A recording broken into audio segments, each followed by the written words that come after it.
मंत्रों में पहले 2 मंत्र बड़े थे, कठिन थे, तीसरा मंत्र छोटा था, आसान था। और अब आज हम चौथा मंत्र देखेंगे।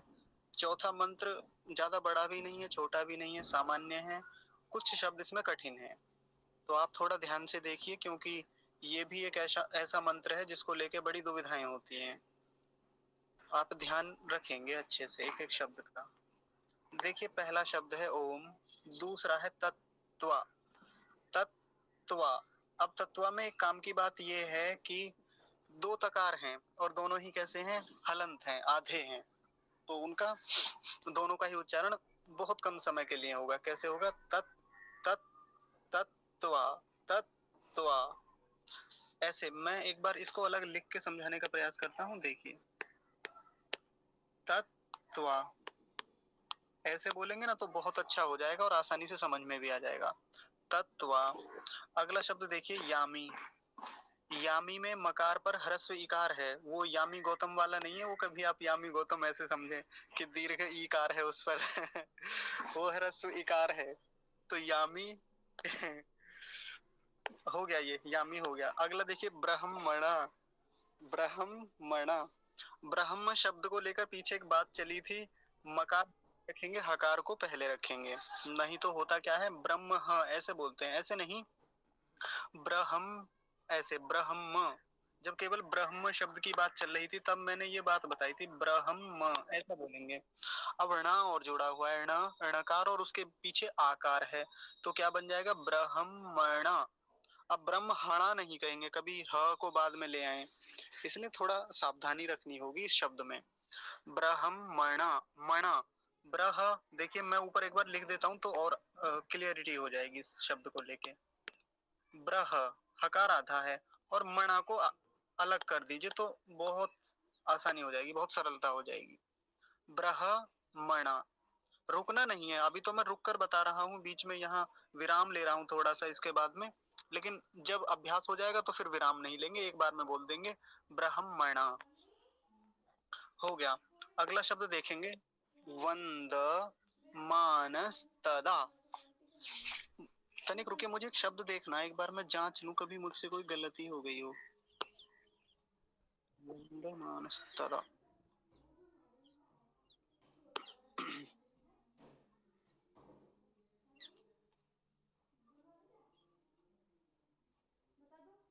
ठीक है। देखिए इस शब्द की बात चल रही थी, जो बड़ा सा दिख रहा है, क्या है इसमें? वंद मानस तदा। ऐसे तोड़ लेंगे ना तो आसान हो जाएगा। पहले इतना तोड़ेंगे, बस इतना, वंद। मानस अलग कर लेंगे, मानस, क्योंकि सकार आधा है, और तदा को अलग कर लेंगे। वंद। अब इसको वंद नहीं कहेंगे, कभी वंद कर दें, यानी द को आधा कर दें। द आधा थोड़ी है, दकार जो है वो पूरा है, पूरा रखेंगे। वंद मानस। मानस में सकार आधा है, अगर सकार पूरा होता तो क्या बोलते? मानस। लेकिन अभी आधा है तो आधा ही रखेंगे। तो पूरा शब्द क्या अब तक का क्या बनेगा? वंद मानस। वंद मानस। और तदा को अलग करेंगे एकदम। पूरा शब्द क्या बन गया? पहले 2 जोड़ते हैं, वंद मानस। वंद मानस। और अंतिम शब्द को भी इस बार जोड़ देंगे, ये अंतिम हिस्सा जो है इसमें, वंद मानस तदा। वंद मानस तदा। ठीक है जी। अगला शब्द देखिए शास्ते। शास्ते। 2 काम की बातें हैं इसमें। पहली काम की बात तो वही, तालव्य शकार और दंत्य शकार एक साथ आए हैं, और ये जब भी एक साथ आते हैं तो चैलेंज तो होता ही है हमारे सामने दोनों की शुद्धता को बनाए रखने का, इसलिए थोड़ा ध्यान से देखेंगे। शास्ते। और दूसरी काम की बात इसमें यह है कि दंतीय सकार जो है आधा है, आधा ही रखेंगे, कभी से शासते ऐसा बना दें, ऐसा नहीं करेंगे। शास्ते। शास्ते। पहला तालव्य है, दूसरा दंत्य है। तालव्य जो है वो पूरा है, दंत्य सकार जो है वो आधा है। शास्ते। अगला शब्द देखेंगे यजमानो। यजमानो। ये शब्द पीछे कई बार आया था, और जब जब भी ये शब्द आया मैंने आपको एक बात बताई थी कि यजमान नहीं होता। जैसे हम कई बार यजमान कह देते हैं, यजमान ऐसे होता है, यजमान। यज, हम जकार को आधा कर देते हैं, हिंदी में बोलते हैं जब हम यजमान। यजमान नहीं होता, यजमान होता है, यजमान। ठीक है। अब लेकिन यहाँ क्या बनेगा? यजमानो, यजमानो ऐसा हो जाएगा। जकार का ध्यान रखना है, अगर आप यजमानो कहेंगे ना तो वो अशुद्ध हो जाएगा उच्चारण, ऐसा नहीं करेंगे। यजमानो। अगला शब्द देखेंगे ये वाला अंतिम शब्द इस पंक्ति का, हविर भी। दो तीन काम की बातें हैं, मैं ऊपर यहाँ लिखता हूँ, देखिए साइड में। आचार्य जी वो ये जो यजमानो आपने बताया, यजमानो, जी तो जैसे कहते हैं कि आप यजमान बनिए, तो यजमान भी फिर आधा ही हुआ जा इसका। हाँ जी, अगर जो वो लोग हिंदी, वो तो हिंदी में चलता है ऐसा, जैसे मान लीजिए मेरा नाम है मोहित, हिंदी में तो मोहित ही कहा जाएगा, लेकिन संस्कृत में क्या कहा जाएगा, मोहित, तकार को पूरा रखा जाएगा। अच्छा अच्छा, वैसे ठीक है जब बोलते हैं, लेकिन यह मंत्र में इसका चेंज हो जाएगा। हाँ जी, हाँ जी, बिल्कुल। ठीक है संस्कृत में बोलते समय तो ये हमें ये वर्ण पूरे ही रखने चाहिए। ठीक हिंदी, है। हाँ, जिस हिंदी को हम इतनी वैज्ञानिक भाषा मानते हैं ना, बाकी भाषाओं के मुकाबले तो वैज्ञानिक है, लेकिन इसमें बहुत बिगाड़ हुआ है हिंदी में। हम्म। संस्कृत के सही सही शब्दों को बहुत बिगाड़ा इन लोगों ने, हाँ जी। सरल करने के तो चक्कर में। आचार्य जी वो तो गलत ही हो गया ना। हाँ जी, हाँ जी, बिल्कुल गलत ही है वो। चाहे हिंदी में ही बोल रहे हो, जैसे साउथ इंडियन बोलते हैं वो तो सही उच्चारण करते हैं हिंदी में हमारा।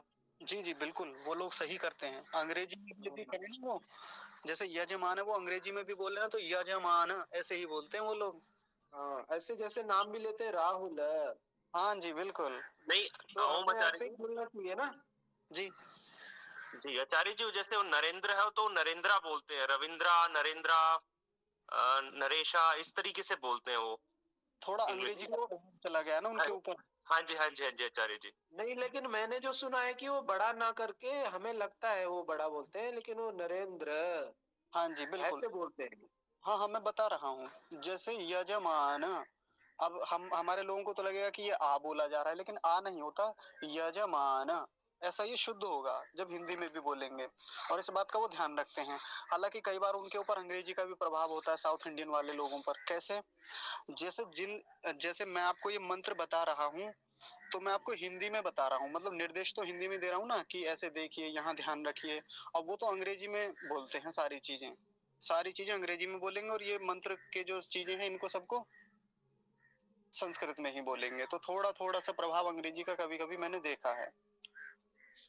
मैं आपको दिखा सकता हूँ, एक वीडियो है, एक व्यक्ति है सिखाते हैं वो यूट्यूब पर। तो देखिए, यजमानो ये शब्द हो गया ना। हाँ, अगले की बात चल रही थी, हविर भी ही। हविर, हविर में रेफ को आधा करेंगे, आधा है ना, देखिए हविर भकार के ऊपर चढ़ा हुआ है, ये रहा रेफ यहाँ पर, तो इसको मैंने पहले ले लिया, हविर कर लिया, और भी ही, और यहाँ विसर्ग ऐसे लगा दिया, इतना, हविर भी, हविर भी, ऐसे। और भकार पर कैसी मात्रा है, ह्रस्व इकार है, छोटी की मात्रा है, तो लंबा नहीं खींचेंगे, हविर भी, ऐसा हो जाएगा। पहली पंक्ति पूरी हो गई है, दूसरी पंक्ति को ध्यान से देखेंगे, क्योंकि ये वाला वर्ण अब फिर से आ गया, और ये चौथी बार आया है आज हमारे सामने। कहा था ना मैंने कि ये आता रहेगा ये। पहले मंत्र, जब पहला मंत्र आया था, तब जब पहला मंत्र आया था तो इसको अच्छे से समझा था हमने कि इसका उच्चारण कैसे करेंगे। आज एक बार फिर से देखिए, इसका उच्चारण कैसे होता है। लकार को जैसे मूर्धा से बोल रहे हो, मूर्धा, टकार जहां से ट ठ ड ढ और मूर्धन्य शकार बोला जाता है, वहीं से इसका भी उच्चारण होगा। तो कैसा उच्चारण आता है एक बार देख लीजिए, नए लोग समझ लेंगे। ल, ल, तो वो ड जैसा आता है हल्का सा, कुछ लोग कह देते हैं ड जैसा बनता है, कुछ कहते हैं ल और ड जैसा बनता है, तो हाँ, हल्का सा लकार और डकार जैसी ध्वनि इसमें से आती है, लकार और डकार। तो बाकी तो बोलने पर ही समझ में आता है। ऐसे कहकर इसका स्वतंत्र रूप से कह दें कि जी ये है क्या, जैसे ला को तो हम ल कह देते हैं, च को च कह देते हैं, क को क कह देते हैं, लेकिन इसको क्या कहें, ऐसे स्वतंत्र रूप से कह पाना इसको संभव नहीं है कि ये इसको कहेंगे क्या। बस कह के ही बताया जाएगा कैसे कहेंगे, लकार, लकार, इसको ये बोलेंगे। ठीक है जी। अब इसका पूरे शब्द का क्या उच्चारण बनेगा इसके साथ संयुक्त करके देखिए, अहेलमानो, अहेलमानो। मुझे लगता है आपको समझ में आ गया होगा, फिर भी नहीं आया ना, तो जब आप उच्चारण करेंगे और मैं सबका देखूंगा, जब आप बोलेंगे तब वही बताएंगे। अगला शब्द देखिए वरुणेह, वरुणेह। हाँ जी, यहाँ पर रेफ पर कैसा उकार है? ह्रस्व उकार, छोटा ऊ है, तो जल्दी ही बोला जाएगा। ये बड़ा ऊ नहीं है जैसे रूप शब्द में होता है या रूल शब्द में होता है, रूल वो वाला नहीं है। वरुणेह जल्दी ही बोला जाएगा, वरुणेह। और हकार का विशेष ध्यान रखेंगे, वरुणेह, ह ह पर लाकर अच्छे से समाप्त करेंगे इस शब्द को, वरुणेह, ऐसे। अगला शब्द देखिए, थोड़ा सा कठिन शब्द है, आसान बना देते हैं इसको, हल्का करते हैं। देखिए बोध, ये बोध इतना शब्द है ना, इसको अलग करेंगे। बोध केवल धकार आधा है ना, तो हलंत कर दिया मैंने, बोध युरु। अब देखिए यहाँ भी रेफ पर ह्रस्व उकार ही है, थोड़ा सा कठिन शब्द लगेगा ये आपको, लेकिन देख लीजिए, बोध युरु, बोध यू, या यू कर लीजिए केवल, तब और ज्यादा सरलता रहेगी। बोध यू रोशन स, इसको इसके साथ लेंगे ना तो थोड़ा अच्छे से हो पाता, क्योंकि अगर अलग करने पर कठिन हो जाता है समझना। बोध यू रु शन स। अब देखिए यहाँ एक और वही वही आ गया ना, वही वाला मामला कि तालव्य शकार है पहले, फिर दंतीय सकार है। बड़ा ध्यान रखना है यहाँ पर। कैसे? बोध यू रु शन स, शन स, शन स, पहला वाला तालव्य, दूसरा वाला दंत्य। और बड़ी बाधाएं हैं, ह्रस्व उकार, ह्रस्व उकार, यहाँ भी कहीं आधा कहीं पूरा, ये वाला भी तो झगड़ा है ना इसमें। तो बोध्यु रुशंस, एक बार फिर से देखिए, पहले केवल इन दोनों को जोड़ के बता रहा हूँ, थोड़ा और आराम से देखते हैं, अच्छे से, सरलता से। बोध्यु, ये तो आपको समझ में आ गया होगा, बोध्यु, बोध्यु, बोध्यु, क्योंकि धकार आधा है। अगर धकार पूरा होता तो कैसे बोलते? बोधयु, इसका मतलब बोधयु नहीं बोलना है, क्योंकि है नहीं। बोधयु ऐसा नहीं बोलेंगे, बोलेंगे क्या? वो देखिए, बोध्यु, बोध्यु, ऐसा। और यकार पर ह्रस्व उकार है ना, तो जल्दी ही बोला जाएगा, बोध्यु, ऐसा। आगे क्या है? रु, रु, रेप पर कैसा है? ह्रस्व उकार, छोटा ऊ है, जल्दी ही बोला जाएगा, रु शंस, शंस, शंस। इस पर तो ज्यादा ध्यान देंगे, मेरा सारा ध्यान इसी पर रहेगा ज्यादातर जब आप उच्चारण करेंगे, इस पर, ये जो अंतिम में आ रहा है, ये तालव्य और दंत्य दोनों। बोध्युरुशंस, बोध्युरुशंस, बोध्युरुशंस, ठीक है, हो गया ये वाला शब्द। आगे देखिए, माँ, केवल माँ, वो वाला माँ नहीं जो हम अपनी माँ को बुलाते हैं, मदर को बुलाते हैं ना, वो मम्मी वाला माँ नहीं है ऊपर, क्योंकि इस पे वो चंद्र बिंदु या अनुस्वार है ही नहीं, माँ, केवल माँ। न, नकार केवल अकेला है, माँ न आयुहु, आयुहु, आसान है, बस विसर्ग का ध्यान रखेंगे, आयुहु।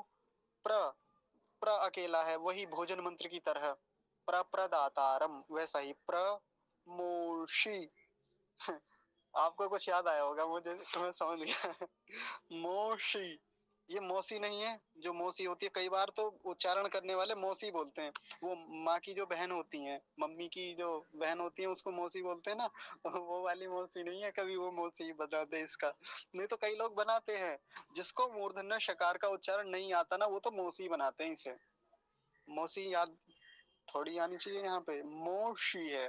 पहली बात तो दो मात्रा में नहीं है, एक मात्रा है, पहली काम की बात। मो बोलेंगे ना कि मौ, वो वाली जो होती है माता जी की बहन, वो मौसी होती है, मौसी।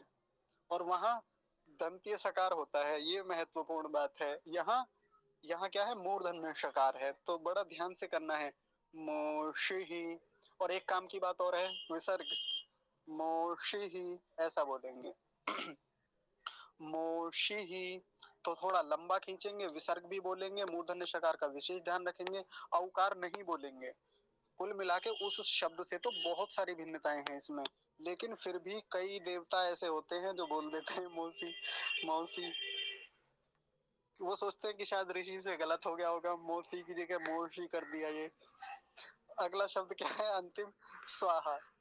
स्वाहा तो चिर परिचित शब्द है हमारा, और ये वाला हिस्सा वही है जो हमने पिछले मंत्र में देखा था। पिछले मंत्र में भी इदम वरुणाय इदन्न मम ऐसा ही था। इदम वरुणाय वरुणाय वरुणाय ऐसा नहीं करेंगे, रेफ पर ह्रस्व उकार है, छोटा ऊ है तो जल्दी ही बोला जाएगा। इदम वरुणाय इदन्न मम। एक बार सभी शब्दों का फिर से देखेंगे उच्चारण, क्योंकि कुछ लोग विलंब से जुड़े हैं, उनका अभ्यास हो जाएगा और बाकी लोगों का रिवीजन हो जाएगा। देखिए, ओम तत्वा तत्वा तत्वा, दो तकार है ना, तत्वा ऐसे बोलेंगे। यामी यामी, मकार पर ह्रस्व इकार है। यामी ब्रह्मणा ब्रह्मणा ब्रह्मणा वंद मानस्तदा, बहुत ध्यान से बोलेंगे इस शब्द को। तो वंद मानस्तदा। शास्ते शास्ते, पहला तालव्य दूसरा दंत्य, शास्ते यजमानो हविर, क्षमा कीजिए, हविर्भिहि हविर्भिहि अहेळमानो अहेळमानो वरुणेह वरुणेह बोध्य बोध्यु बोध्यु रुशंस बोध्यु रुशंस मा न आयुः प्रमोषिहि मोषिहि स्वाहा इदं वरुणाय इदन्न मम। तो इस प्रकार इस मंत्र का उच्चारण यहाँ पर मेरी ओर से पूरा होता है। एक बार प्रवाह से उच्चारण देख लीजिए कैसे बोलेंगे इसे एक श्रुति में। ओम तत्त्वायामि ब्रह्मणा वन्दमानस्तदा शास्ते यजमानो हविर्भिः अहेळमानो वरुणेः बोध्युरुशंस मान आयुः प्रमोषिः स्वाहा इदं वरुणाय इदन्न मम। तो ऐसा यहाँ पर ये मंत्र पूरा होता है। यदि किसी को कुछ पूछना है इसमें से तो पूछ लीजिए, अन्यथा फिर आप सुनाइए।